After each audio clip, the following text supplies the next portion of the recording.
राजस्थान प्रशासनिक सेवा परीक्षा रस 2021 में पास होकर अफसर बनने वालों की कहानियां अभी भी हवा में तैर रही हैं। मध्यम वर्गीय परिवार के हजारों युवाओं का सपना आईएएस पीसीएस अफसर बनना है। इनमें से ही एक कहानी पटवारी बिंदिया बिश्नोई की भी है। उनकी रस 2021 में 40वीं रैंक आई है। बिंदिया ने पटवारी से एसडीएम तक का सफर तय कर लिया है। आइए जानते हैं उनकी सक्सेस स्टोरी। बिंदिया बिश्नोई राजस्थान के बीकानेर की रहने वाली हैं। उनके पिता एसएसबी में एएसआई थे, जो अब रिटायर हो चुके हैं, जबकि मां गृहिणी हैं। बिंदिया ने साल 2017 में एमए करते समय ही सिविल सर्विसेज एग्जाम की तैयारी शुरू कर दी थी। उन्होंने साल 2018 में पहली बार राजस्थान प्रशासनिक सेवा की परीक्षा दी थी, जिसमें उनकी 1037 रैंक आई थी। रैंक मन मुताबिक न होने के चलते बिंदिया ने ज्वाइन नहीं किया।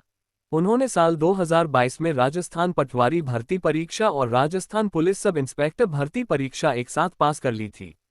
इधर उन्होंने रस 2021 का भी एग्जाम दिया था। बिंदिया के सामने सबसे पहले ऑप्शन आया पटवारी और पुलिस सब इंस्पेक्टर में से कोई एक चुनने का। उन्होंने पुलिस सब इंस्पेक्टर की बजाय पटवारी पद पर ज्वाइन करना पसंद किया, क्योंकि वह एसडीएम बनने के लिए और प्रयास करना चाहती थी। बिंदिया सिविल सर्विसेज सहित अन्य भर्ती परीक्षाएं भी दे रही थी। बिंदिया बताती हैं कि सिविल सर्विसेज एग्जाम की तैयारी में उनकी रणनीति की सबसे महत्वपूर्ण बात निरंतरता थी। उन्होंने साल 2017 में तैयारी शुरू की थी और उसे 2022 तक जारी रखा। वह नियम रूप से 6 से 7 घंटे पढ़ाई करती थीं। परीक्षा के समय उनके पढ़ने का समय 10 से 12 घंटे तक हो जाता था। बिंदिया बताती हैं कि उन्होंने आरएएस के दूसरे प्रयास में लिखने का खूब अभ्यास किया। कई टेस्ट सीरीज और मॉक टेस्ट भी दिए। बिंदिया बताती है कि उन्होंने छोटे छोटे नोट्स तैयार किए थे। उन्होंने सिविल सर्विसेज की तैयारी एनसीईआरटी की किताबें पढ़ने से की थी। इंडियन मास्टरमाइंड्स को दिए गए इंटरव्यू में उन्होंने बताया कि साल 2018 के आरएएस के दौरान मुझमें कुछ कमियां थी।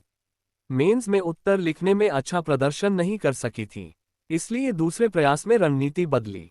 उन्होंने ये देखने के लिए कई टॉपर्स की कॉपियां पढ़ी कि उन्होंने कैसे उत्तर लिखे हैं और किस तरह वह अपने उत्तरों में सुधार कर सकती हैं। रस के इंटरव्यू में उन्हें 100 में से 70 अंक मिले हैं।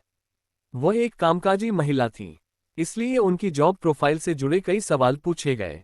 उनसे माप के लिए इस्तेमाल होने वाली जरीब चेन के प्रकार बारे में भी सवाल पूछा गया था। इसके अलावा राजस्थान के इतिहास, वर्तमान मुद्दों और मामलों, जम्मू कश्मीर में लागू एएफएसपीए अधिनियम से प्रश्न पूछे गए थे। सिविल सर्विसेज की तैयारी करने वाले युवाओं को सुझाव देते हुए वह कहती हैं कि कभी हतोत्साहित नहीं होना चाहिए। अपनी कमजोरियों पर काम करें और वह सफलता हासिल करें जिसके आप हकदार हैं।